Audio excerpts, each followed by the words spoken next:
Começo, então, contando um pouco do que aconteceu na minha trajetória profissional com o encontro com os projetos, né?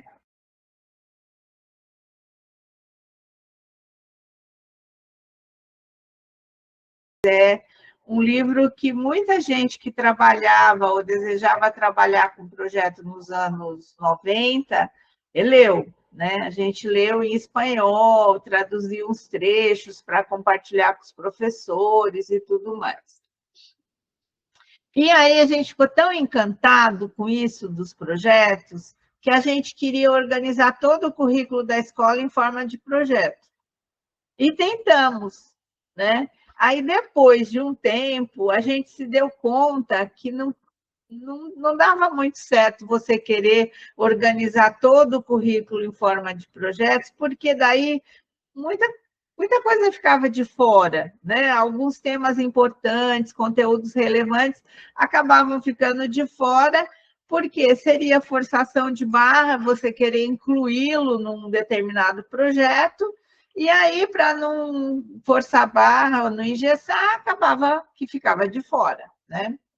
Nessa época que a gente teve contato com essa ideia que veio pelas contribuições da Délia Lerner, de que há várias modalidades para organizar os conteúdos no trabalho pedagógico. Os projetos são uma das modalidades, mas poderia ser sequências de atividade ou sequências didáticas, atividades permanentes e atividades ocasionais, que são aquelas que não foram planejadas, mas aí, dependendo do que está acontecendo na vida, no mundo, na mídia, né, você traz para dentro do trabalho, porque não faz sentido, só porque não foi planejado, não abordar, né? Isso ajudou a gente a nos centrar no fato de que não precisa ser tudo organizado em forma de projetos, né? Apesar da potência, da bacanice que é, do ponto de vista pedagógico, uma organização curricular baseada em projetos principalmente. E aí, quando a gente ainda estava nesse afã, né, de organizar tudo por projetos, o Fernando Hernandes esteve no Brasil e ele fez uma supervisão pedagógica de alguns trabalhos de escola. Então, da creche central da USP, na época, que era coordenado pela Rosana, que também dava assessoria na cooperativa na época, a Escola da Vila, nós, da cooperativa, e mais, não me lembro agora que outras instituições. Então, foi um momento muito rico de a gente colocar os projetos que desenvolvia sob a supervisão dele, que é uma coisa sensacional. Supervisão é um negócio muito bacana, né? Nós fizemos com a Délia Lerner também, em outro momento na escola, que a gente mandou para ela, na época, pelo correio, né? O material das professoras, que no caso era projetos de matemática, trabalhos de matemática, que ela nos ajudou a organizar. E aí a pessoa lê o material todo, né? E depois, quando vem já com uma reflexão sobre o seu próprio trabalho, e não para trazer contribuições assim aleatórias que podem ser que sirvam, podem ser que não sirvam, né? Pode ser que não sirvam. E essa ideia da supervisão ela é muito boa. A gente acabou, uma época que meu grupo de assessoria tinha um trabalho de parceria com a Secretaria Municipal de São Luís do Maranhão, a gente fez um fórum municipal de educação bem grande e convidou o Rui Canário e o José Pacheco, e a gente fez o mesmo modelo. Nós mandamos para eles as propostas que eram desenvolvidas aí não numa escola, mas na rede municipal, e quando eles vieram falar das propostas. Então, isso é muito mais potente, pelo menos do meu ponto de vista, do que você simplesmente trazer um convidado para falar sobre um tema, um conteúdo, uma proposta, né? Então, assim, esse contato com o Hernandes foi muito bom, voltando aí essa questão, né, da supervisão com ele, porque daí a pessoa vai dando umas dicas e vai falando, mas por que vocês estão fazendo isso desse jeito, né? E essas perguntas vão ajudando a gente a pensar se não haveria formas melhores que nos passaram desapercebidas e tal. Mesma coisa aconteceu com Délia na época dos projetos de matemática que ela veio supervisionar, né? Quer dizer, ela vai. Ela, ele, qualquer pessoa que vem fazer um trabalho de supervisão numa instituição tem esse olhar externo, né, que já é uma vantagem, e, além disso, olhou para as propostas. E aí é capaz de dar dicas mais assertivas, mais ajustadas àquilo que o grupo tem como inquietação, ou coisa que o valha, né? Então, assim, eu estou dizendo isso para vocês porque, às vezes, a gente se encanta muito com uma determinada proposta e acha que ela pode dominar a cena toda, quando, na verdade, às vezes ela é excelente para algumas situações e nem tanto para outras e tal, né? Então, acho que a contribuição da Adélia sobre isso de que não são só os projetos, mas também as sequências didáticas, as atividades permanentes e as situações ocasionais, que é essas que surgem de forma inusitada no cotidiano, ajudou a gente a arrumar as ideias, né, e redimensionar essa fissura pedagógica que a gente tinha pelos projetos, né? Com isso, não estou querendo dizer que eu não goste até hoje e não acho que são propostas privilegiadas, não. Né? Acho que os projetos têm uma potência muito grande, mas também tem muito mal entendido, muita coisa que as pessoas chamam de projeto que não é, né? E aí a gente vai conversar um pouquinho sobre isso hoje. Do que vocês leram do material, tem alguma coisa que vocês gostariam de colocar na roda antes? Eu não consegui olhar assim do jeito que eu queria, com mais tempo e tudo, mas assim, olhando aquelas imagens todas, gente, aquilo é vida, né? Então eu fiquei pensando nisso, que escola é vida, é interação, né? É socialização, é construir junto, aqueles sorrisos, aqueles olhares, aquelas interações.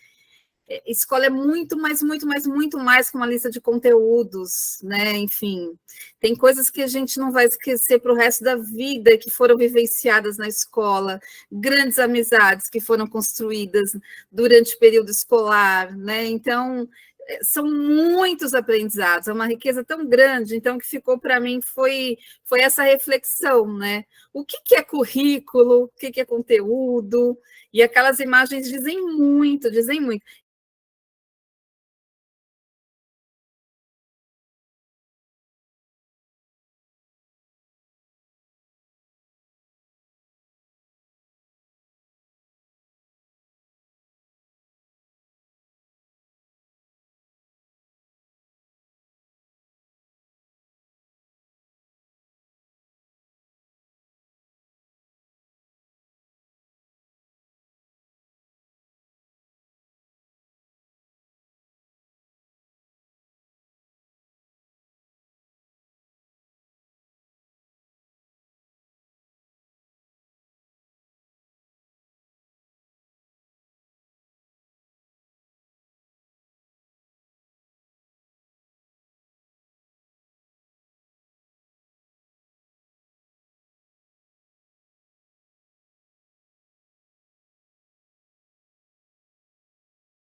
sempre importante, até vocês que trabalham com formação, né?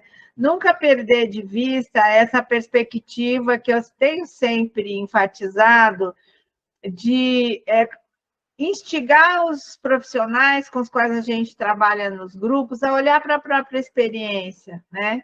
Então, por isso que eu propus que vocês, ao olhar as imagens, pensassem no que é, afinal, que aquilo suscita de reflexão para vocês, e também olhando para a própria experiência, né? Porque tem gente que teve ótimas experiências na escola, tem gente que não, né? E tem gente que teve experiências boas e ruins. Então, ter esse olhar retrospectivo para a própria experiência ajuda a gente a estabelecer umas pontes no diálogo com os profissionais e também com os estudantes, quando a gente é professor, né? Quem mais gostaria de comentar? Eu queria o que você trouxe, que a Edna traz também, né? Que é essa questão das amizades. Você olha a foto e te remete. A gente tem boas e más, como você falou, recordações, mas as boas sempre são referentes às amizades, né? Então, assim, me lembrou quando eu comecei a ver, porque eu estou vivenciando um ano com umas crianças agora, né? A turma do 4º ano, e que há muito disso entre as crianças, há muito afeto entre elas. Que bacana. No momento em que elas sentam juntas, né, e elas trocam, às vezes, falam assim, agora é atividade individual, vocês precisam, mas depois você vai dar coletiva, sabe? E aí isso me remeteu muito à minha história lá na escola, né, de organização, de projetos que tinham na escola. Então, assim, essas fotos me suscitaram muitas boas lembranças. Bom saber, bom saber. Eu já usei essas fotos em outras situações, mas ninguém falou tão bem delas assim, igual vocês estão falando. Que bacana, fico feliz.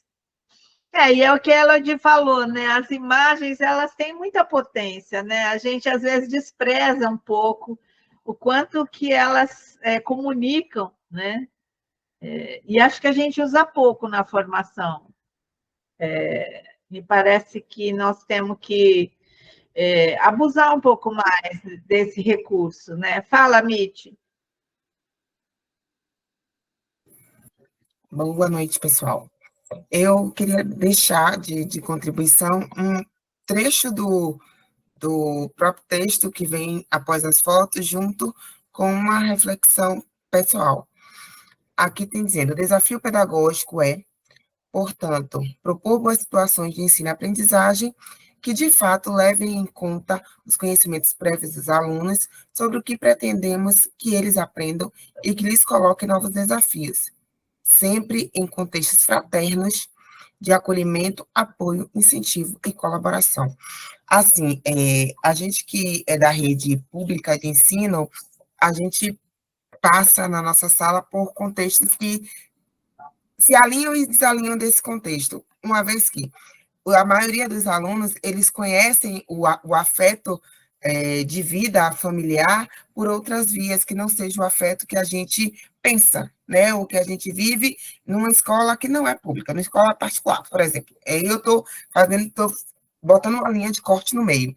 E até o afeto para eles conhecerem na escola, inicialmente é muito negado, né? Entre eles não aceitam muito bem ou vem muito carente desse afeto, principalmente quando a gente puxa através das histórias de vida deles, né? A gente criou um projeto na escola que começava a puxar a linha da construção de histórias a partir da história pessoal de cada criança. E, assim, tinham muitas histórias de amor, de afeto, de delicadeza, e outras não. Então, assim, quando a gente suscita um movimento como esse, ele pode passar por duas linhas. Uma, né, reforçar o amor fraterno, materno e familiar, e o acolhimento e tudo mais, e outra linha, construir com eles, a partir das nossas vivências.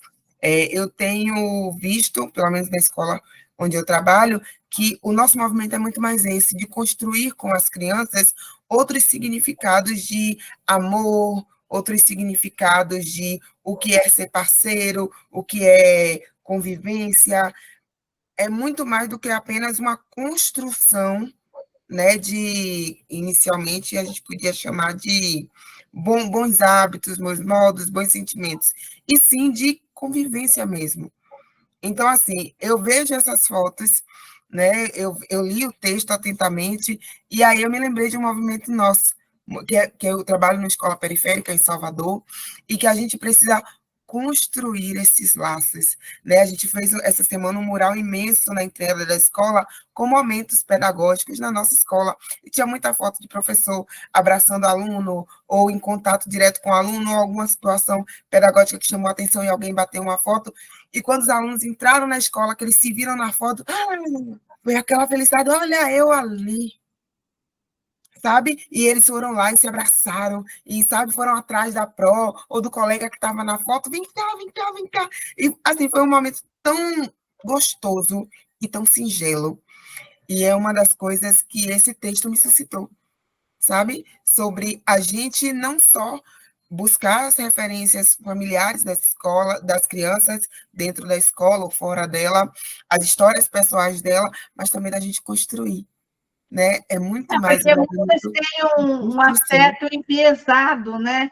Por conta da dureza da vida e tudo mais. Sim, Eu penso que é isso que você está se referindo, que se a isso, gente se constituir nesse espaço de construção do que eles não têm, de uma maneira solidária, afetiva, nesse sentido mais convencional, né? Que é de dar e receber. Nunca tinha pensado isso, Mitch. Já trabalhei muito com periferia, escolas de periferia, e eu nunca tinha percebido isso que você está falando, né? Que é talvez também porque eu estava no início da minha carreira olhando para outros lados, para a minha própria inexperiência. Isso nunca me ocorreu o que você está falando, né? Que é o fato de que a escola é também esse espaço de construção, não só de fortalecimento, porque às vezes não existe o que fortalecer do jeito que a gente entende que vai ser adequado para as crianças, né? Muito legal essa sua contribuição aí. Quem mais quer falar? Mais alguém? Rosaura, Diga. que me saltou assim, ainda ouvindo o relato aqui da Michele, são esses olhares, né? Eu fiquei pensando nessa experiência, sabe? Nesse maravilhamento que está expresso, porque aí, Michele, vira mais do que uma foto, né? É um momento, assim, é como se esse momento fosse eternizado, sabe? E eu fico me perguntando que tipo de experiências, porque aqui no próprio texto tem uma perguntinha, né? Bem no final, mas fazemos isso na realidade, né? Então, acho que me provocou bastante. Na minha experiência escolar, eu não vivi muitos momentos assim, mas os que eu vivi eu me lembro até hoje, porque marca a gente de uma forma diferente, né? A gente carrega. Então, acho que assim, essas imagens, para mim, revelam esses 10 itens aqui, né? Que estão colocados, os 10 saberes indutores, né? Acho que ilustra muito bem, em forma de uma narrativa visual, né? Aquilo que a gente entende, né? Como essencial para essa aprendizagem que é significativa, que é algo que realmente toca e atravessa por meio de múltiplas linguagens, né? Então, Michele, adorei, obrigada a todos vocês, assim, acho que ouvir um pouquinho dessas histórias, né, ajuda a gente também a construir outras conexões.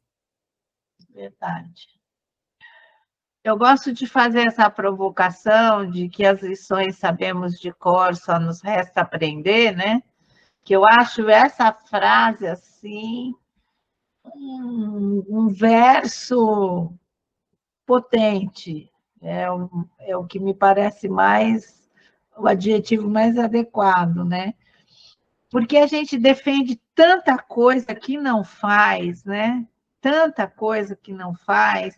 Nós temos esse movimento de defender ideias, mas nem perceber que muitas vezes não estamos conseguindo praticar. Então, eu falo sempre que essa perspectiva de educação integral, que tem por trás a ideia da formação integral do sujeito, né, que se expressa nesses 10 saberes inclusores que aí estão, que se espera que eles sejam inspiradores dos currículos. Eu tinha mandado para a Elodie já o texto de São Bernardo que falava disso no encontro passado, a gente citou de passagem, né? Tudo isso está dito desde a época da Constituição Federal de 88, década de 80 do século passado. Né? São 40 e tantos anos, acho que é isso, né? 88, 98, 2008, 2018, quase 40 anos, né?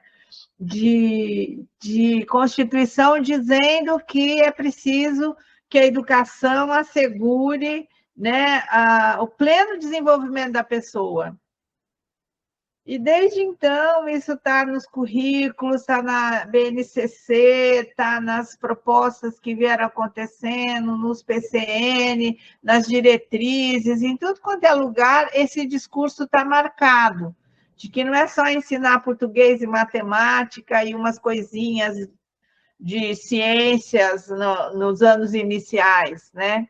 E coisas equivalentes na educação infantil, e depois segue aí já com uma visão mais disciplinar, de sexto ao nono em diante, né? Tudo isso está dito de muito tempo nos 4 pilares da educação para o século XXI, o que estava dito era isso, né? Que é preciso aprender a conhecer, que é a do currículo que tem, é predominante, né? Mas também preciso aprender a fazer, é preciso também aprender a conviver para aprender a ser pessoas cada vez melhores, né? Então, isso que eram os 4 pilares da educação para o século XXI, que foi muito debatido nos anos 90 e entrou o nosso século atual, né? Orientando vários documentos internacionais, curriculares e tudo mais. Quando a gente olha para a realidade das escolas, não é isso que acontece, na maior parte das vezes, né? O foco está sempre centrado nos conteúdos clássicos das disciplinas, né? Se for o ensino fundamental 1, muito mais português e matemática do que qualquer outra coisa. Quer dizer, em que lugar vai se aprender aquilo que nos fará todos, adultos e crianças, também adolescentes e jovens, pessoas melhores, né? Se é na escola onde eles têm essa oportunidade mais potencializada, né? Então, eu faço sempre essa provocação, porque eu acho que a gente precisa não perder de vista que nós defendemos muitas coisas e não fazemos. Não para a gente ficar se martirizando, né? Mas para a gente ir tentando fazer coincidir, tanto quanto possível, aquilo que a gente defende daquilo que, de fato, nós conseguimos realizar na nossa experiência profissional e tal, né? Quem mais? Ai, desculpa, eu queria falar de novo. Não, eu adoro que vocês falem, eu fico feliz. Não, eu fiquei pensando assim, né, nessa questão de que a gente precisa ampliar o olhar. A gente também fala muito em ampliar o olhar, né? Mas uma das coisas que sempre se fala, que eu acho que é uma dificuldade enorme, é de ver mesmo os estudantes, as crianças, os jovens que estão ali na escola, a partir, como pessoas mesmo, que têm suas histórias, que têm as suas... Olhar de verdade. A gente homogeneiza demais. São todas tentativas de homogeneização, de trabalhar pela média, e de não trabalhar olhando para cada um, para cada uma, de descobrir essas potencialidades de cada um, as dificuldades de cada um, mas uma coisa afetiva e efetiva mesmo, né? E assim, e também não estou dizendo que isso é culpa dos professores, isso é todo um sistema que é voltado para isso, né? Porque quando a gente tem uma ênfase muito grande nos resultados das avaliações externas, e elas avaliam tais e tais e tais coisas, e todo o ensino é organizado a partir disso, e é cobrado dos professores, de coordenadores, etc., etc., fica lógico que fica mais difícil, mas assim, é olhar para cada um e para cada uma, né? Como a Mitty estava falando também, de trazer as relações como conteúdo, de trazer as afetividades como conteúdo, como é que a gente faz isso, como é que a gente olha para essas crianças, para essas necessidades que não são só de conteúdo, os conteúdos estão aí, de uma forma ou de outra, né? Mas como que a gente olha para esses conteúdos e como que a gente olha também para essas crianças, para esses estudantes como pessoas, né? Como pessoas que têm a oferecer e pessoas que têm muito que aprender umas com as outras. Se a gente não tem esse olhar, a gente não consegue organizar isso. Sim. Né? E aí fica só homogeneizando mesmo. Enfim, eu acho que é uma dificuldade muito grande, muito grande. Eu lembro da professora do Pietro, o Pietro é meu filho, ele está com 8 anos agora. Quando ele tinha 6 anos, ele foi para o primeiro ano numa escola pública municipal de periferia, logo acabando a pandemia, e a professora teve uma sensibilidade tão grande, a professora do primeiro ano, ela tirou todas as mesas e cadeiras da sala, ela colocou uns tatames, e ela foi trabalhando a partir, assim, de cada criança, das brincadeiras, as crianças começarem a reaprender a conviver, inclusive a estar no mesmo espaço físico, porque elas se machucavam, elas não conseguiam conviver no mesmo espaço, fisicamente falando, e afetivamente também. Então, assim, é ter esse olhar de que o que é importante aqui nesse momento para essas crianças aqui. Verdade. E para isso é preciso conhecer, né? As crianças mesmo, efetivamente e afetivamente. Verdade. Bonito esse trocadilho aí. A gente pode considerar que ele foi hoje, provavelmente será até o final do nosso encontro, um parzinho bom, né? Do afetivo e efetivo. Muito legal. Fala, Elodie. Eu estava ouvindo, né, o que a Edna estava dizendo, e eu pensei naquelas 2 perguntas iniciais que tem ali no início, né? Então, a ideia de que como que foi a escola para mim, né? Como estudante, a única coisa que eu consigo me lembrar é da minha relação com o conhecimento, né? Da absorção daqueles conteúdos. E aí, se eu penso hoje em dia, né? Como que é essa escola, né? Eu já penso exatamente mais no desenvolvimento da autonomia, da curiosidade, essa questão dessa parte toda emocional, né? Que a gente vê hoje em dia trabalhando muito mais, né, as competências socioemocionais, do que necessariamente a absorção de conteúdo. Então, eu acho que é isso mesmo, né? Eu acho que a gente está nesse momento agora, que você desenvolvendo a autonomia, a curiosidade, as competências socioemocionais, as coisas parece que caminham melhor, né, do que só a ideia do conteúdo por si, né? Então, eu acho que vale a pena um destaque aqui, até por conta do que vocês estão trazendo, que, a meu ver, eu fui uma das coautoras dos parâmetros curriculares nacionais de língua portuguesa para o Fundamental 1, né? Mas eu tive o privilégio de dialogar com os assessores que nos trouxeram muitas contribuições, não só para a língua portuguesa, mas para todos os componentes curriculares e tudo mais, né? E o que eu considero uma grandiosa, fundamental contribuição dos PCN foi de alargar a concepção de conteúdo, né? Foi a partir dos PCN que se sistematizou a ideia de que conteúdo não é só informação e conceito. Conteúdo é também procedimento, habilidade, conteúdo é também atitude, norma de conduta, valor, no sentido dos valores, né? Isso, para mim, mudou, gente, para mim, na época que eu tive essa possibilidade de entender que conteúdo não eram só os conceitos, fatos e informações que se transmite na escola, né? Por mais que a gente não tivesse uma abordagem transmissiva, o enfoque nos anos 80 e anos 90 ainda era muito isso de currículo como uma relação de, aí sim, bons conteúdos, quando eram propostas interessantes, mas nunca saía desse modelo, né? Que eram os temas, eram os conceitos, eram aquelas informações necessárias para os estudantes. E aí, quando eu entendi que conteúdo é tudo que o aluno tem que aprender na escola, para mim foi um divisor de águas, porque isso eu trouxe para dentro da formação também, que eu já fazia na época, né? E saber que, assim, pesquisa é um conteúdo, né? Por quê? Porque você precisa ensinar na escola as crianças, desde pequenas, a pesquisar. Então, se é objeto de ensino e de aprendizagem na escola, é conteúdo, né? A solidariedade, o trabalho colaborativo, né? O trabalho em grupo, tudo isso é conteúdo.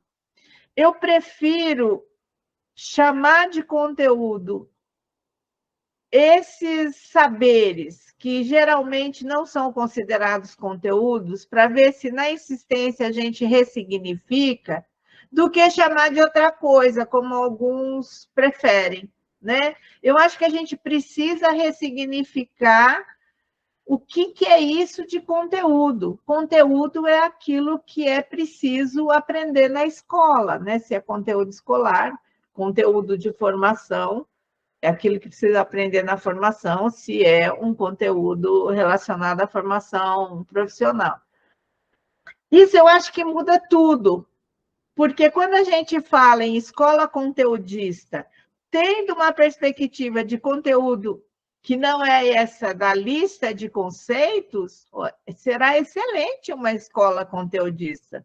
Será uma escola que trabalhará com atitudes, com normas de conduta, com valores do bem, né?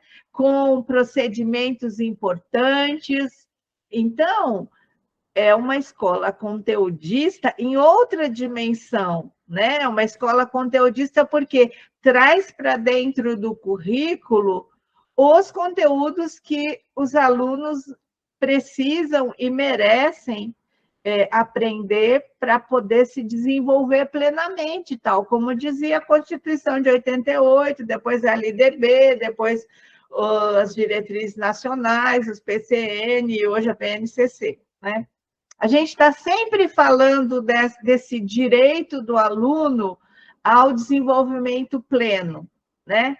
Para isso, a gente tem que ter uma outra visão de conteúdo, porque eles são imprescindíveis nessa perspectiva alargada aí, que eu gosto muito, acho que é uma grande contribuição, de fato, né? Lamentavelmente, de alguns anos para cá, isso que ganhamos, né, que eu considero uma conquista, vinda por conta da sistematização dessas ideias possível na época dos PCN, que ainda era final dos anos 90, né, final do século passado, lamentavelmente, isso se perdeu um pouco em algumas propostas, em algumas abordagens, né? Se passou a marcar que são conteúdos e habilidades, como se habilidades não fossem conteúdos, né? Então, vieram outras formas de tratar e mesmo na BNCC isso aparece, né? As habilidades aparecem separadas. Eu acho isso ruim, então eu vivo sempre a retomar isso que me parece ser uma conquista dos PCN, que é essa concepção alargada de que conteúdo é tudo que é objeto de aprendizagem na escola, né? Desde as miudezas até as coisas mais procedimentais e até os conceitos também, claro.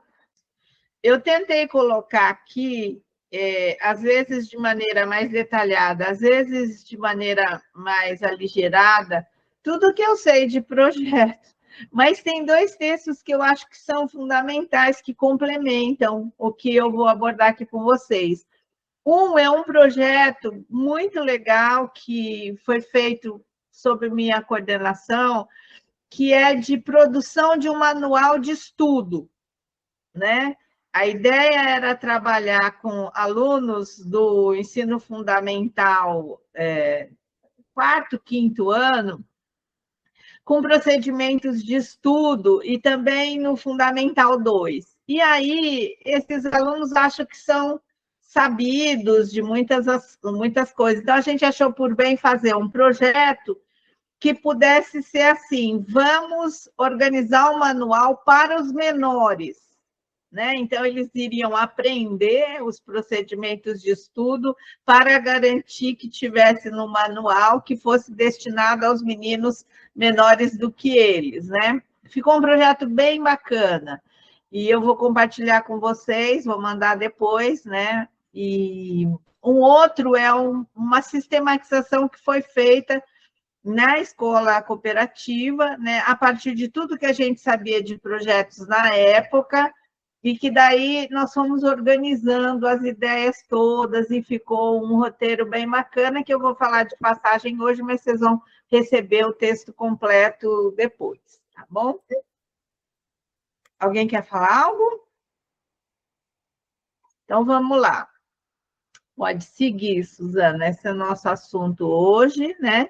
Então, a provocação inicial, que está lá no material que vocês já receberam, é de que os projetos não são imprescindíveis.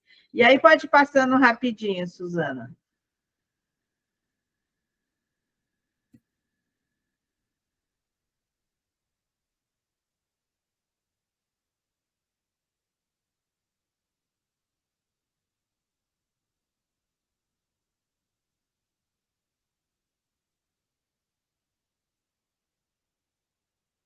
Bem, aí então essa parte a que a Nietzsche se referiu, né, de que há um atrapalhamento que muitas vezes a gente vai provocando em coisas que eram naturais nas crianças, né? E a importância de a escola ser um espaço de abertura de possibilidades em vários sentidos e dimensões, né? Pode seguir, Suzana. Aí eu gosto sempre de destacar isso que esse autor, Tony Wagner, chama de repertório de sobrevivência, né, necessário para enfrentar os desafios do mundo e da vida, porque se a gente ver bem, nada disso aqui tem a ver com os conteúdos convencionais que estão na pauta das avaliações externas e tudo, é outra coisa, né? E lugares que usam 9 saberes, a gente achou por bem desdobrar e usar 10, e o que a gente for ler por aí é tudo muito parecido, que é para formar pessoas numa perspectiva de educação integral, né? De formação plena, de desenvolvimento de diferentes capacidades. Não se desenvolve diferentes capacidades se não se trabalhar com diferentes tipos de conteúdo. Tudo isso aqui é conteúdo, né? Saberes inclusores aqui, a gente pode considerar que são sinônimos de conteúdos, né? Porque se é preciso aprender na escola o cuidado, a curiosidade, a valorização dos tipos de conhecimento, o uso das linguagens, tudo isso que está aqui são 10 grandes conteúdos, né? São as referências para quem quiser ir lá buscar, né? E aí essa provocação final aí, né? Que é o fato, lá na última linha, como diz o poeta, as lições sabemos de cor, só nos resta aprender, né? Aí a gente entra especialmente agora na questão dos projetos, né? Como eu disse, eu trouxe aí várias ideias, né? Pode seguir, Suzana. Para crianças, adolescentes e jovens encantados com as atividades escolares, os projetos não são imprescindíveis, né? Então, se todos os nossos meninos e meninas já fossem totalmente encantados com o conhecimento na escola, como eles chegam na educação infantil e progressivamente vão perdendo um pouco do maravilhamento, do encantamento e tudo mais, se eles fossem, a gente nem precisaria se esforçar tanto por buscar projetos, né, que pudessem instigá-los, animá-los, maravilhá-los, né? Mas a gente sabe que não é bem assim, né? Então, pode seguir. A questão é que na escola, em geral, são justamente os projetos que provocam encantamento, engajamento, alegria de aprender. Então, é uma escolha ideológica, é uma escolha política e é uma escolha pedagógica e metodológica. Por quê? Porque os projetos podem produzir outros efeitos na aprendizagem. Então, se esses efeitos estivessem dados, considerando a provocação lá do início, não seria necessário projetos. Bastaria seguir a vida com as propostas que se tem. Mas a gente sabe que não é bem assim, né? Então, vamos lá. O que os projetos não são? Eu acho importante começar sempre por aí, pelo que não é, né? Eu tenho sempre enfatizado também isso, falei no nosso encontro passado, que uma das aprendizagens que eu tive e que se converteu num pressuposto metodológico é dizer sempre o que é, mas também o que não é. Porque isso ajuda as pessoas que iam achar aquilo que a gente está dizendo que não é, a falar, ah, bom, então tá. Né? Então, os projetos, eles não são propostas além do currículo regular, que devem ser encaixadas em algum lugar no escasso tempo pedagógico. Muitos profissionais acham isso. Falar, a coordenadora agora veio com essa ideia de fazer projeto. Além do currículo, agora a gente tem que fazer projeto de meio ambiente, de convivência na escola, sei lá o quê. Como se não fosse currículo, né? A ideia de currículo está tão voltada para isso, de que é uma lista de conteúdos clássicos a serem ensinados, que quando se fala de projeto, parece que é outra coisa, né? Então, não são outras coisas, né? Os projetos são parte do currículo regular. Não são propostas definidas a priori ou em separado, sem relação com objetivos e conteúdos curriculares. Não são propostas sempre interdisciplinares, envolvendo o maior número possível de componentes. Às vezes, sim, às vezes não. Né? Não são propostas incompatíveis com aulas expositivas. Tem muitos professores, principalmente de sexto ou nono ensino médio, que falam, ah, não, agora que esse negócio de projeto, a gente não pode mais dar aula. Pode. Aulas expositivas podem ser parte integrante dos projetos, inclusive, né? Basta que cada um entenda o que é o quê. Isso aqui é um ponto de partida do que não são projetos. Aí, uma breve reflexão sobre o currículo escolar. Também esse é um ponto que eu tenho batido bastante, né? Às vezes falando, às vezes escrevendo, e às vezes, como aqui, colocando no slide. Pode seguir, Suzana. Então, assim, todo currículo escolar, independente de qual é a abordagem que se tenha, qualquer que seja o currículo escolar, vai haver objetivos, conteúdos, abordagens metodológicas e tempos para o ensino e a aprendizagem, né? Então, os objetivos são os porquês, né, de tudo que se propõe. Conteúdos são os o quês, aquilo que se vai propor como objeto de ensino e de aprendizagem, de ensino porque para a aprendizagem, né? Os comos são as abordagens que se faz desses conteúdos para que se desenvolvam as capacidades que são objetivos, e os quando são os tempos mais adequados, né? Se vai ser num tempo mais curto, num tempo mais longo. Então, por exemplo, atividades permanentes, como a leitura diária para os alunos, né? Que é uma atividade permanente, elas acontecem o ano inteiro. Então, esse quando é sempre, né? Determinados projetos que são específicos para aprender, ou sequências de atividade para aprender uma determinada coisa, pode ser que tenha uma duração de 1 semana, 3 semanas, depende, né? Então, o quando depende.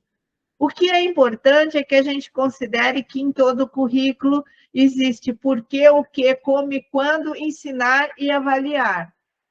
Aí, se o currículo tem uma abordagem mais de um jeito, isso tudo vai se colocar de um jeito específico. Se ele tem uma abordagem mais convencional, mais quadrada, mais programática e tal, vai acontecer de outro, mas todos os currículos têm isso, né? Então, o que se ensina, que são os conteúdos, e aí sempre eu defendo nessa perspectiva mais alargada, como eu dizia antes, é para desenvolver determinadas capacidades, determinadas competências, determinados saberes, né? É um instrumento o quê? Para o desenvolvimento das capacidades pretendidas. O como é o melhor modo de abordar esse o quê para desenvolver aqueles objetivos pretendidos, aquelas capacidades pretendidas. E o quando é o melhor tempo para que tudo isso ocorra, né? Eu acho que ter essa clareza ajuda a ver onde é que os projetos entram, afinal, nessa história, né? Até antes dos PCN, nos anos 80, que teve bastante propostas curriculares interessantes acontecendo, no governo do estado de São Paulo teve, em outros estados também e tal. Ainda nesse momento, né, que era os anos 80, os conteúdos eram o carro-chefe dos cursos. O que vinha em primeiro plano eram os cursos, né?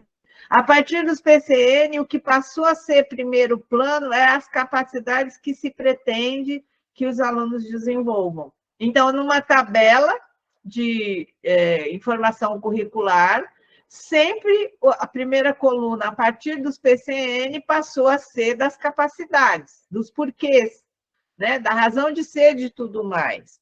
E aí os conteúdos que até então, nos currículos clássicos, eram sempre a primeira coluna, muitas vezes copiada do sumário do livro didático, né? Passaram a ser a segunda coluna. Então, são instrumentos para desenvolver capacidades. E as propostas metodológicas, ou as abordagens metodológicas, ou as propostas didáticas, ou o nome que se queira dar, são as melhores formas pensadas para trabalhar com esses o quês, para desenvolver aquelas capacidades pretendidas, né? Mesmo que os nomes sejam outros, porque muitas propostas fizeram a opção, propostas curriculares, eu quero dizer, né? Por não chamar de objetivo, não chamar de conteúdo, então era competências e habilidades, saberes, não importa o nome que se deu. Todo o currículo escolar ele tem esses componentes aqui, com outros nomes, né? Com configurações diferenciadas, com enfoques diferenciados, mas é isso, né? Esse é o fundamental de um currículo, o porquê, o que, como, quando, ensinar e avaliar. Pode seguir, Suzana. Então, os projetos, eles são propostas em que objetivos, né, resultados pretendidos e formas de socializar o conhecimento conquistado são ou vão sendo compartilhados com os alunos desde o início. Esse é um ponto fundamental, né? Quer dizer, se é um projeto todo pensado pelo professor, que o aluno não tem nem notícia de por que aquilo está acontecendo, e que ele não é protagonista desse processo de ir pensando junto, vendo o que está acontecendo e acompanhando o andar da carruagem, a possibilidade de ser um projeto é quase nenhuma, né? Porque é um ameaço de projeto, digamos assim, é um arremedo, né? Então, o primeiro ponto a considerar é que objetivos do projeto, resultados pretendidos e formas de socializar o conhecimento são ou vão sendo compartilhados com os alunos desde o início. Claro que são alunos, se forem alunos da educação infantil, esse compartilhamento é diferente do que se forem alunos do 5º ano, que tem muito mais a capacidade de vir junto pensando de maneira um parceiro, né, até nas proposições. Não que as crianças não possam, pequenas, mas é menos, claro, né, por conta do nível de consciência que elas têm a respeito do que está acontecendo nas propostas que os professores oferecem na escola, né? Essa característica favorece o protagonismo dos alunos e o trabalho contextualizado com diferentes tipos de conteúdo, na linha que eu vinha falando. Além dessas vantagens pedagógicas, os projetos possuem outras tantas muito importantes. Então, eles são necessários, né?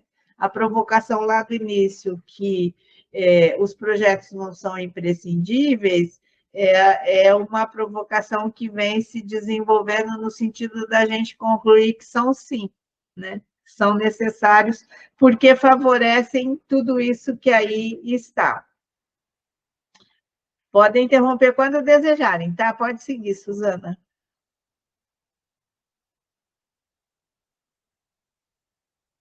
Então, por que eles são necessários? Porque evitam a artificialização das atividades escolares na medida em que as aproximam das propostas de verdade que existem e têm sentido na vida real. Então, se é um projeto de leitura, vai ser com propostas de leitura que se aproximam o máximo possível das propostas de leitura que existem na vida, não só como atividades escolares, né? Se é um projeto de escrita, a ideia é trazer para dentro dele todas as questões relacionadas à escrita na vida, e não só porque é uma coisa escolar, né? Então, esse antídoto possível da artificialização, à medida em que se aproximam as propostas escolares das propostas da vida social, é uma vantagem grandiosa dos projetos, né? É por isso que eles tendem a encantar os alunos, né? Porque parece que não é nem escolar, uma proposta em que eles estão jogados, né, na situação de investigar, pesquisar, descobrir, construir conhecimento, né? Quando são bons projetos, claro. Por que são necessários? Porque favorecem que os alunos participem da construção de um empreendimento coletivo e experimentem a realização conjunta de uma proposta significativa. Isso não tem preço. Se a gente tivesse aprendido isso na escola, a gente teria muito menos dificuldade de pensar projetos colaborativos com os nossos pares, professores, profissionais, né, da educação de um modo geral. Essa experiência de produzir junto, de pensar junto, inclusive junto entre os alunos e com a professora, é muito potente, né? Porque fortalecem a colaboração e o espírito de grupo, porque permitem a participação dos alunos em algumas situações de planejamento das ações a serem realizadas e na definição de alguns encaminhamentos, né? Claro que os alunos não vão planejar tudo, essa é uma prerrogativa dos professores, mas eles podem ser colaboradores e muito adequados, com ideias muito pertinentes, né? Claro que os pequenos com uma contribuição, quando é educação infantil, os maiores com outras, mas sempre garantindo a natureza dessa parceria potencial, né? Porque propiciam a máxima aproximação possível entre objetivos didáticos e objetivos de realização pessoal dos alunos.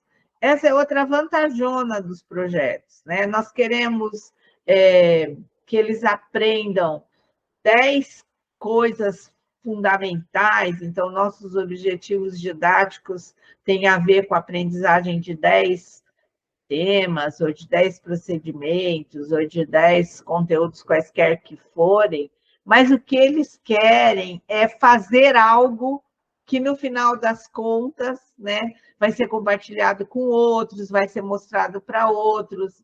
Então, é uma coincidência feliz dos nossos objetivos didáticos com os objetivos de realização deles, né?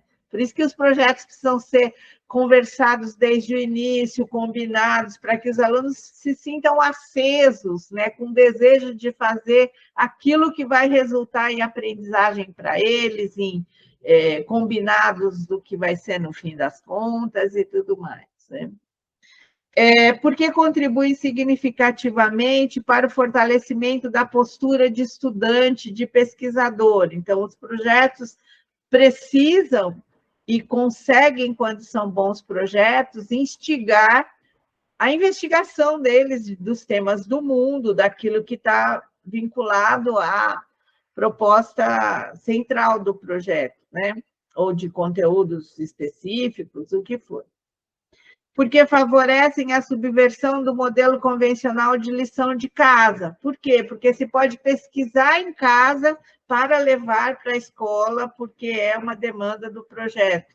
Não precisa ficar repetindo coisas mais do mesmo como lição de casa. Pode ser uma coisa interessante fazer lição de casa, quando há um projeto interessante em andamento, né? Porque privilegiam abordagens mais integradas dos conteúdos e, por essas razões todas, potencializam o engajamento real dos alunos, né? Então, primeiro, o que não são projetos e aqui, por que eles são tão necessários, né? Alguém quer comentar, fazer algo, compartilhar? Fala, Elodie. Eu acho que são muitos os desafios de trabalhar com projeto, né? Mas eu acho que essa parte do trabalho em grupo é muito complexo, né? Porque as crianças são pequenas, eles não conseguem dividir direito as tarefas. Então, tem um livro muito bacana que fala um pouco sobre como desenvolver melhor esse trabalho em grupo, atividades que a gente pode fazer. Elizabeth Cohen, eu vou achar direitinho, daí eu posso passar. Planejando o trabalho em grupo, Elizabeth Cohen e Rachel Lawton. É muito bacana. Elodie. Desculpa. Pronto. E é um livro muito bacana porque eu acho que ele instrumentaliza um pouco o professor para algumas atividades até lúdicas, que vão exercitando essa questão da cooperação e de prestar atenção no outro, e fazer muito isso que você faz de dar a voz para o outro, e aquele que não fala, pedir para falar, né? Dividir papéis para conseguir... É lógico que, né, com crianças a partir, né, do primeiro ano já dá para começar alguns exercícios assim, mas enfim, cada um daí tem que ver a sua realidade. Mas quarto e quinto ano funciona bem, né? Então, enfim, eu acho que é muito difícil, às vezes, a gente fica querendo fazer esses projetos e você fica, às vezes, resolvendo tanto problema de trabalho em grupo, até a coisa conseguir andar um pouco, né? Pelo menos eu acho que é um desafio. Você falou, eu achei esse aqui que eu cito num dos materiais que eu vou mandar para vocês depois, que é esse do Marcos Banho. É sensacional esse livrinho, ele é finíssimo. Ele escreveu esse livro, chama Pesquisa na Escola, o que é, como se faz. Porque ele via a filha dele com os amigos na casa, tendo que fazer trabalho em grupo sobre coisas relacionadas à pesquisa que estava proposta pelos professores, acho que de sexto ano era, né? E pensava assim, esses meninos nem sabem trabalhar em grupo, né? Nem sabem pesquisar, e como é que eles estão aqui juntos, tentando quebrar a cabeça, né, para poder fazer isso que é a demanda da escola.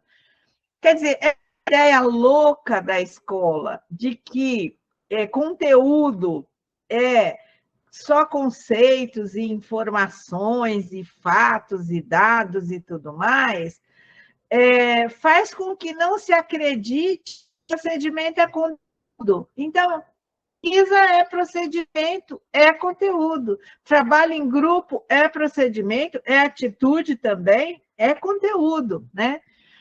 a escola, quando tem essa visão convencional de conteúdo, ela acaba se desresponsabilizando de ensinar outros conteúdos que são fundamentais. Pesquisa na escola, o que é, como se faz, Marcos Banho. Depois eu mando direitinho, mas ele está, inclusive, como referência num dos textos que eu vou compartilhar. É gostosinho, é bom de discutir com professores, porque ele vai mostrando, assim, os absurdos, né? Tipo isso, como que você manda fazer pesquisa em grupo se não ensinou nem a pesquisar, nem a trabalhar em grupo, né? Os equívocos que a gente tem na concepção que não permite você olhar para outros lados que não o modelo convencional de currículo, de conteúdo, de tudo isso. Quem mais quer falar algo? Eu quero falar. Pode Eu falar. acho que tira, quando a gente tem esse conhecimento, passa a ter esse conhecimento, tira uma grande ansiedade, né? Porque você passa a olhar realmente a situação ali na sala de aula, como eles não sabem, deixa de pensar, eles não sabem trabalhar. Não, então nós vamos ensinar como trabalhar. Então, quando eu passei, que eu tive essa consciência, né, através dos encontros, Sim, com você, e eu passei, então, eles não sabem agora, então, eu olhava para aquela situação, então, essa aqui é o que eu tenho que ensinar, né? E aí, fazer primeiro, né, toda a proposta na escola, para depois, então, eles irem para casa para fazer as pesquisas, ou no projeto também, né, quando às vezes a gente esquece de compartilhar com eles, por exemplo, todos os momentos de dar essa retomada de qual o propósito do produto final, o que nós vamos fazer. Então, aqui é uma reflexão importante também, né? Do ponto de vista curricular, os projetos são propostas metodológicas. Agora eu vou sistematizar o que eu vim falando antes, para abordar o que se pretende que os alunos aprendam, considerando as capacidades previstas como objetivos. Ou seja, na relação curricular, por que, o que, como ensinar, eles fazem parte dessa última dimensão, pois são um tipo de como para trabalhar os o quês decorrente dos porquês. Logo, os projetos não são definidos por si antes de tudo, pois dependem dos objetivos em relação à aprendizagem. Há aprendizagens que fazem mais sentido quando acontecem a partir de outras formas de organização dos conteúdos, como eu dizia antes, como as atividades permanentes, ou as sequências de atividades, ou as atividades independentes, né? Então, não precisa ter aquilo tudo que aconteceu conosco na escola cooperativa nos anos 90, que é querer organizar todo o currículo só por projetos, né? Não há necessidade, não há justificativa pedagógica para isso, depois a gente entendeu, né? Por exemplo, se o que se pretende é desenvolver procedimentos e atitudes, as atividades permanentes são privilegiadas, porque você desenvolve procedimentos e atitudes pela frequência, né, da proposta, sempre de novo, com outras ideias, com outros livros, com outras abordagens, depende aí do procedimento que você quer desenvolver, né? Ou da atitude. Se o que se pretende é que os alunos aprendam um conteúdo complexo, as sequências de atividade podem ser a melhor opção. Quando há necessidade de abordar um tema não previsto no planejamento ou de sistematizar as aprendizagens, as atividades independentes podem fazer mais sentido. E todas essas modalidades podem, inclusive, integrar um projeto, né? Então, o projeto comporta sequência de atividade, comporta atividades permanentes, comporta atividades ocasionais, situações independentes, coisas que vão surgindo, né? Pode seguir, Suzana. Então, aqui, eu trouxe por ajuda aí da Diva Freire, que alguns de vocês conhecem, né? uma sistematização de algumas ideias que têm a ver especificamente com a proposta de projeto a partir da abordagem de Reggio Emília, porque que não é uma abordagem que eu tenho muita prática, né, experiência com ela, mas já que o assunto aqui era atualizar as nossas ideias em relação a projetos, eu pedi ajuda para a Diva, porque já foi a Reggio Emília várias vezes, acho que isso deve ter acontecido com outros de vocês aqui também, estuda bastante a esse respeito, então eu pedi para ela me ajudar a sistematizar as ideias principais. Claro, ela falou, Rosaura, isso são interpretações minhas, a partir da minha experiência, e eu estou destacando isso. Porque o que acontece? Por que eu estou trazendo essa questão aqui agora? Porque quem tem trabalhado com projetos organizados a partir dessa perspectiva de que há projetos, atividades permanentes, atividades sequenciadas e atividades independentes, né, que são ocasiões de automatização, que é uma contribuição trazida pela Adélia, né? Quem trabalha nessa linha, e eu trabalho assim há muitos anos, tem uma perspectiva de projeto que é um pouco diferente do que prevê a abordagem de Reggio Emília. Muitas coisas são semelhantes, mas há coisas que são diferentes. Por exemplo, nessa abordagem que a gente usa, que vem pela linha dos projetos mais de língua portuguesa, mas que se expandiu, né? Também que nós fomos organizando a partir das contribuições da Adélia Lerner, ter um produto final compartilhado desde o início é uma marca principal dos projetos organizados dessa forma, né? Então, o que diferencia fundamentalmente é o fato de que se combina com os alunos desde o início o que vai ser o produto final, considerando objetivos que são dialogados com eles desde o começo, né? Então, se propõe algo, dialoga-se com os alunos, se diz por que está propondo algo, eles, dependendo da experiência que tem com projetos, vão dar ideias e tudo mais. Se chega a uma ideia principal do que pode ser o produto final, onde que aquilo vai ser socializado, tudo isso é parte de um empreendimento coletivo de planejamento do trabalho, que o professor tem o papel principal de propor, mas tem que escutar o que são as propostas dos alunos, que às vezes são melhores, inclusive, de produtos finais, principalmente quando eles têm bastante experiência com projetos, né? Então, a gente viveu muito tempo com essa ideia de que todo projeto tem que ter um produto final e objetivos compartilhados desde o início. Quando se intensificou no Brasil, né, esse estudo e as contribuições vindas da abordagem de Reggio Emília, isso muda um pouco. Você não pode dizer que projeto é só isso, porque o tipo de projeto que é feito na abordagem de Reggio Emília tem um monte de coisa parecida, mas não tem necessariamente um produto final que seja compartilhado desde o início, né? E nem por isso é menos projeto, e nem por isso outra abordagem é menos projeto. Então, a gente tem que saber que há possibilidades, e aí cada qual vai achar aquela que tem a ver com o entendimento, sua concepção, o que o grupo onde está acha mais adequado e tudo mais, né? Então, aqui são as questões centrais trazidas aí, no caso, pela Diva, e que eu trago para vocês, né, a partir da conversa com ela.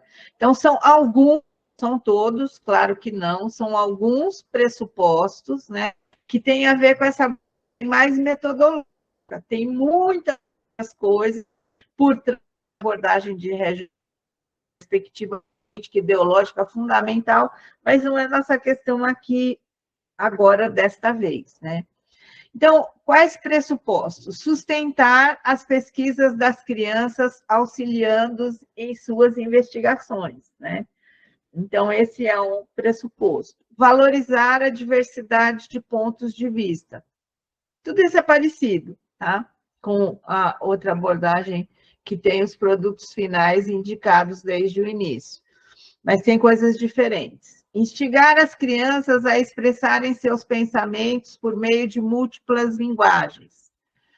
Rever as ações continuamente, favorecendo que as crianças acionem o que sabem e materializem o seu pensamento, né? Então, esse é um pressuposto também.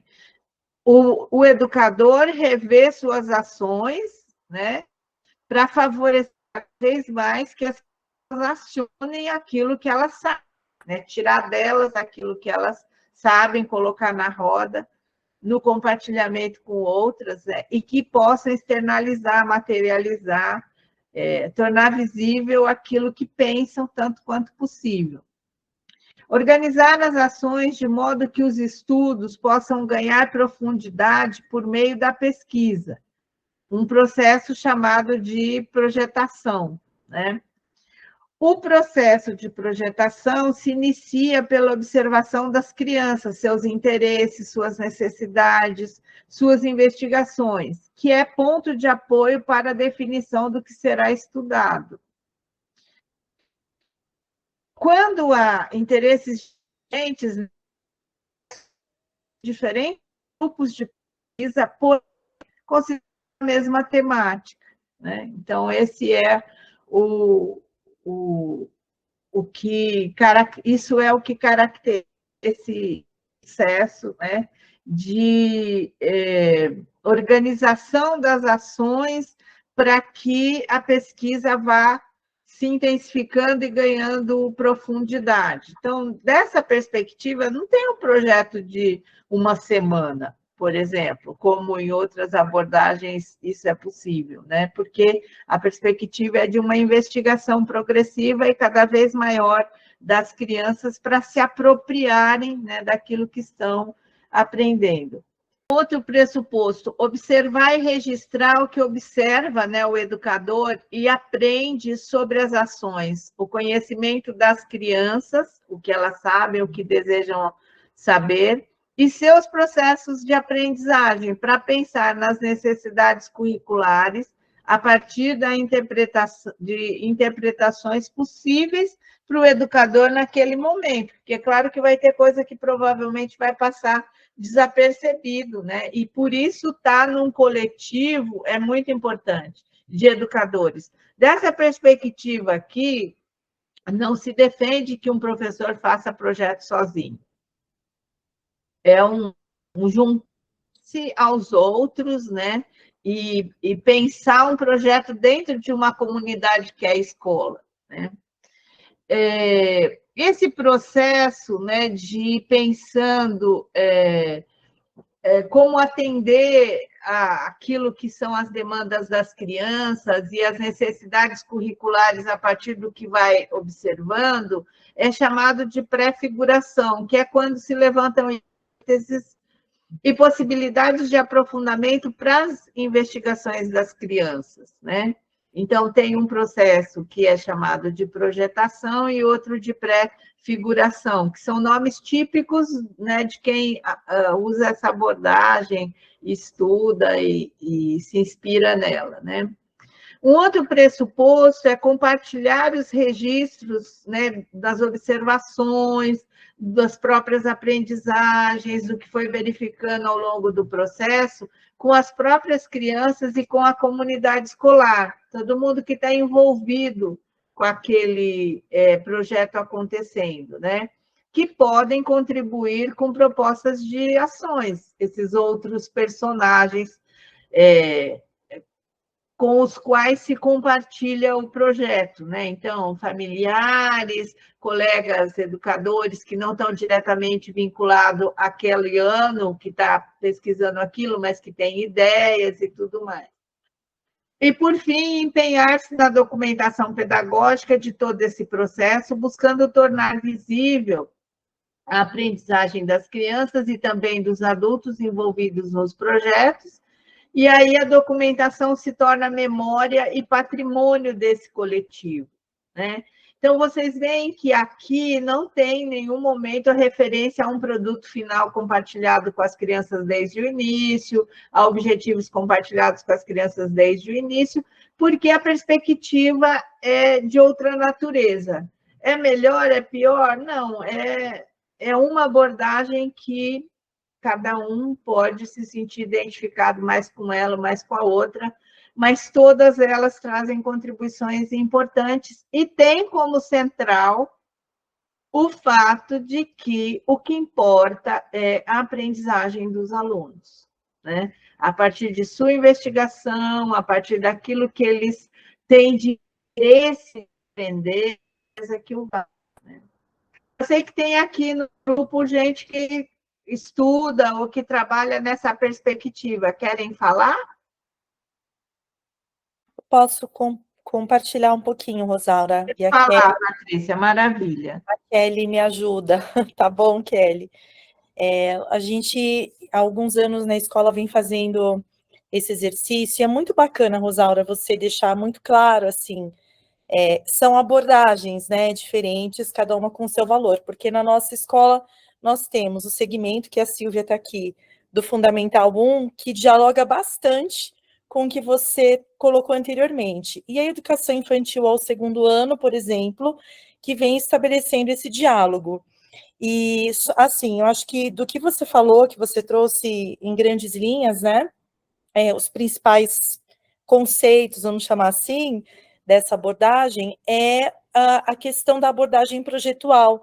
Então, quando a gente traz a questão da projetazione, né, do pensamento projetual, é bem isso, é uma linha em que você segue de verdade um pensamento em que essa criança, ela atua, ela é agente do processo de pesquisa, mas isso atrelado a uma intencionalidade do professor. Então, não é uma coisa também solta, né? Ela dialoga, sim, com as nossas intenções pedagógicas, mas abre muito espaço para essa construção que é feita com as crianças. E o meio que eu acho que eu traria para cá, né, para esses pressupostos, é o da documentação pedagógica, né? Porque esse é o meio pelo qual nós tornamos visível esse processo, não só para o educador, não só para as famílias, mas para as crianças que participam, né, dessa construção também. Kelly, você quer complementar? Quer sim. Quer sim. Mas tem que ligar o som. Ah, tá ruim. Que pena. Pena. E Silvia quer falar, Silvia? Que é outro segmento. Não está conseguindo, né? Silvia, que é da escola, mas que faz um trabalho em outro segmento, quer falar? Quero. Boa Pronto. noite. Vamos lá, Silvia, manda bala. Na verdade, quando nós recebemos, eu sou a parceira direta da Kelly, recebendo essa criança a partir do 3º ano. Tá. E acompanho esse aluno do 3º ao 6º. Tá. E essa criança que tem essa vivência de investigação, de questionamentos e de dúvidas, de pesquisa para responder essas dúvidas, em parceria com os adultos, em parceria com os pares, né? Porque aqui nós estamos falando de um processo que a criança com a criança faz uma interlocução muito, muito grande. Desculpe só te interromper, Silvia. Suzana, você pode tirar a apresentação, que aí aparecem mais pessoas. Obrigada. E que a Patrícia traz, né, da intenção do professor. Então, o professor sabe aonde ele quer chegar, ele tem clareza de quais são os objetivos, mas o caminho que essa criança vai fazer para ir construindo e se apropriando dessas aprendizagens, dessas descobertas, é um caminho que vai se fazendo no processo, no caminhar, né? E aí, quando a gente tem esse aluno mais velho, né, 8 anos, 9 anos, 10 anos, de alguma forma a gente precisa dar continuidade a esse processo, né? Não dá para a gente receber esse aluno e querer trazer algo que já está fechado, pronto, que tem um produto e que o produto é mais importante que o processo. Então, o que a gente tem vivido no terceiro ao quinto nós temos um projeto que é pensado coletivamente, né, um projeto para o ano, a partir de uma conversa com a equipe que trabalhou com essas crianças no ano anterior, para que a gente dê continuidade ao processo do grupo. É lógico que esse projeto é um projeto que considera a fase de desenvolvimento da criança, as especificidades da faixa etária e aquilo que a gente tem como verticalidade do trabalho da escola, né, do currículo da escola. E uma das formas que a gente tem buscado trazer e dar continuidade por exemplo, as crianças trabalharem por temas de interesse agrupadas por estes temas e não mais por turmas. Então, nós temos todas as crianças do terceiro ano divididas com pesquisas, investigações, estudos, construções a partir do interesse da criança. Nós temos feito isso dentro da semana, 2, 3 aulas, em que elas estão reorganizadas de um outro jeito, e nós temos nos surpreendido com o que as crianças têm buscado e ampliado daquilo que a gente entende que são saberes importantes. Então, trabalhar em grupo, num grupo diferente do grupo do qual eu faço parte, investigar, entrevistar as pessoas, trazer conhecimentos da família para a escola. Então, a gente tem assistido esse processo que está sendo construído, né? Só te interromper, vocês têm registros desse processo que você está descrevendo agora? Temos. Tá. Porque isso é importantíssimo para outros profissionais que queiram se inspirar nessa ideia, né, de dar um prosseguimento ao que vinha acontecendo desde infantil e tal. Maravilha. E assim, nesses tempos, né, em que eles estão organizados de um outro jeito, nós temos todos os professores envolvidos, as polivalentes e os especialistas.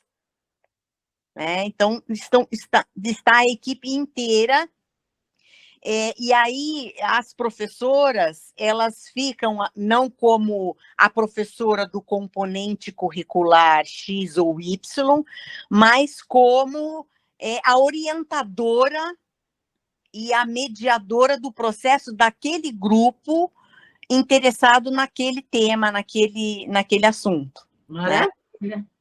Então, quanto tempo vocês já estão fazendo essa reorganização em alguns dias da semana? Esse é o 2º ano. Nós fizemos um projeto piloto em 2023 E agora nós temos o projeto que foi até o nome escolhido pelos alunos numa eleição, e que eles colocaram o nome de Projeto Astro. Tem a justificativa para esse nome, e a nossa intenção é que a gente tenha esse espaço, não misturando turmas do mesmo ano, mas terceiro, quarto e quinto misturados entre si. Que bacana. Porque sabemos da potência de diferentes idades trabalhando juntos. Fizemos um processo mais pontual, com terceiro, quarto e quinto juntos, mas foi uma sequência de atividades. Mas a nossa intenção é ampliar o tempo do projeto, em vez de serem 2, 3 aulas semanais, esse tempo ser ampliado, e misturando anos. Maravilha. Arrojada a proposta. Sim. Tem uma colega que já participou dos grupos, que alguns dos colegas que estão aqui estiveram, que é a Joyce Lamb, que ganhou como educadora do ano, né, em 2000, não lembro agora se é 17 ou 18, e que eles fizeram um projeto de iniciação científica que envolveu a escola inteira. Você foi falando, eu fui lembrando, né? Porque ela queria propor isso ao grupo para que fizesse com todos os anos do Fund 2, e ela achava que tinha potência para fazer também no Fundamental 1, e os professores falaram, mas isso não dá, isso só dá para fazer com os maiores, que seria de 8º e 9º ano, né? Aí ela acatou, então o primeiro ano foi feito só com os maiores, acho, não me lembro agora qual ano de escolaridade por onde começou. E depois eles foram vendo quanto era bacana, e isso foi se ampliando. E acontecia exatamente isso que você está falando, né? Quando chegava o dia tal, a terça-feira, que era o combinado, né? Toda a escola estava agrupada por temas, uns na biblioteca, outros no pátio, outros não sei aonde, né? Toda a escola que estava envolvida, né? Os anos de escolaridade envolvidos nesse projeto. E eles tinham os professores orientadores, que é isso que você está falando, né? O professor não era do 5º ano de geografia, ele era orientador do tema, que foi escolhido pelos próprios alunos, porque era um processo de investigação, que eles escolhiam, inclusive, os temas de investigação no projeto de iniciação científica, né? E é sensacional isso, porque, assim, mobiliza toda a escola que está envolvida ali com aqueles anos de escolaridade, com aqueles componentes, né? E cria uma desconstrução das caixinhas, né? O professor de tal ano, de tal componente. É sensacional. Se vocês tiverem registros que puderem compartilhar, gostaria de conhecer, porque eu só conheço o que foi feito na escola da Joyce, né? Que é uma escola pública lá do Rio Grande do Sul e tal. E seria bacana se vocês puderem ter material que compartilhe, né? Quem mais quer falar? Escola ou outros?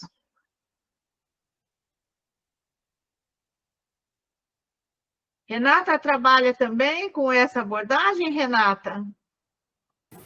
Não, a gente faz os projetos com as crianças, mas assim, não nessa abordagem delas, né? Aqui em Santos a gente está com uma escola grande que está iniciando esses projetos semelhantes ao delas, que traz muito isso, mas a nossa não, a gente trabalha, tem um currículo, mas a gente vai trazendo outros projetos em paralelo, mais ou menos como você dialogou no início, né? Mas não dessa forma como a delas. Mas é uma escola particular que tem também os projetos, tem o nosso tema anual, que é desenvolvido, né, durante todo o ano para apresentação, né, que a gente chama da nossa exposição maior, mas não dessa forma como das meninas. Entendi. Edna está lembrando que na Amorim Lima faz assim também, né, Edna? É isso? A nossa escola, o Rosaura, lembra muito aquela de Castanheira, que também foi um projeto que você apresentou para mim na formação lá da PUC. Esqueci o nome era uma que trabalhava com você, da escola de Castanheiras, lembra? Foi um projeto que trouxe... É que eu trabalhei com bastante gente de lá, não sei se eu vou lembrar agora. Que veio com o projeto dos corredores ativos, tendo toda essa... Isso. Sensacional também o trabalho dela. Muito bom. A Esther fez um projeto, não, fez a tese dela de doutorado sobre o trabalho realizado na escola que ela trabalhava, que era Castanheiras, né? Hoje ela não está mais lá, que era de transformar os corredores e os outros espaços que não a sala de aula em espaços de convivência, de exposição de trabalhos e tudo mais, né? Muita coisa para fazer bacana, né, gente? Eu falo sempre que eu, que sou da equipe de selecionadores, junto com o Fernando do Educador Nota 10, a gente vê tanta coisa sensacional, que é uma coisa que aquece o coração, que também tem tanta coisa horrível acontecendo nas aulas, né? E realmente o que aparece mais. Então, você vê propostas interessantes acontecendo, às vezes, em condições absolutamente adversas, dá uma alegria, né? Uma alegria. Você fala, ai, nossa, é gente que faz mesmo, né? Então, é isso. Mais alguém quer falar? Vai lá, Suzana, recoloca, por gentileza, para nós. Uma das coisas mais importantes dos projetos, quando eles são feitos de maneira adequada, é criar esse coletivo de educadores em movimento, aprendendo junto, aprendendo sobre os temas do projeto, aprendendo sobre como lidar com as crianças, trocando ideia, né? Isso é sensacional. Pode passar, Suzana, por gentileza.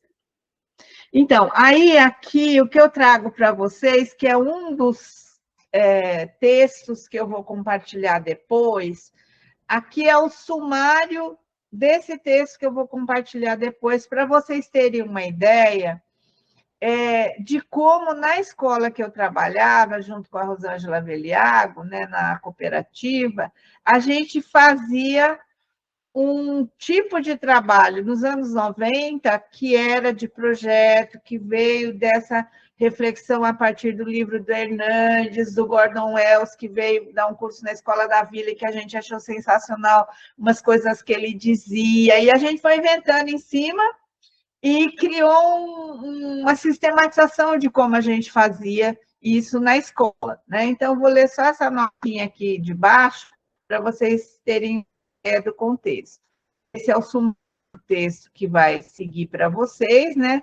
Organizado por mim, considerando algumas contribuições teóricas do Gordon Wells, tudo gente dos anos 90 do século passado.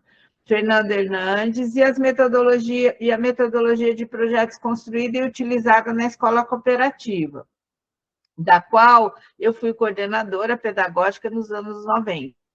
A última revisão do texto foi realizada em 2019. Então, é importante dizer isso, porque tudo isso aqui é de muitos anos atrás, né?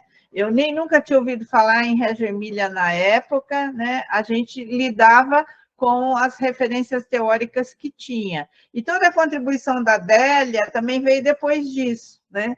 Que foi o que nos ajudou a relativizar que nem tudo era projeto afinal.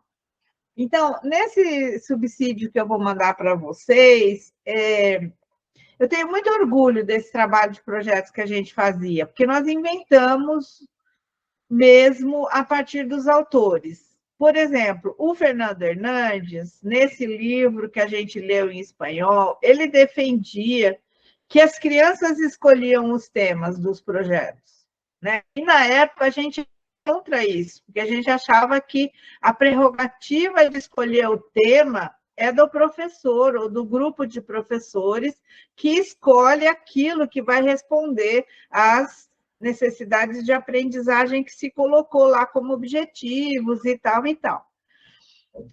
Então, o que a gente fazia? A gente, a partir do que queria que as crianças aprendessem, a gente definia os temas, propunha os temas para as crianças, e aí, em relação aos temas, elas diziam o que queriam aprender.